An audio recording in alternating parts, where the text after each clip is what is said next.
Well, Libyan authorities have limited entry to parts of Derna, hardest hit by flooding after this week's dam disaster.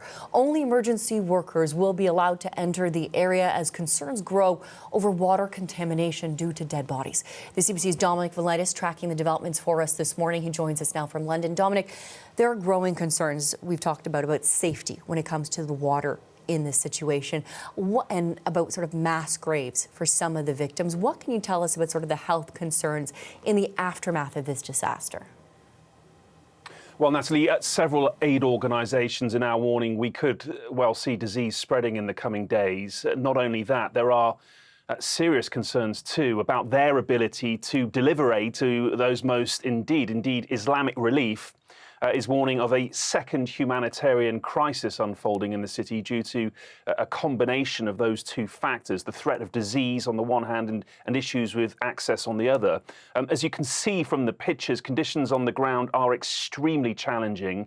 And it's worth remembering, Natalie, that many of the rescue workers trying to get to grips with this are from local communities. So they're having to deal with their own personal losses while they confront the sheer scale of this disaster and the utter devastation that it has caused. That represents a serious mental challenge for them. And there is, of course, the issue of what to do with the dead, of which there are many. And although the bodies of victims of natural disasters rarely pose a threat to health, there are concerns about mass graves. The Red Cross and World Health Organization are now urging Libyans to stop burying the dead in them on the grounds that they can cause a health risk if they are located near to water. But they can also, Natalie, be detrimental to the local population in that they can bring long-term distress to families, the terrible mental trauma of never knowing what happened to their loved ones or indeed where exactly they are buried.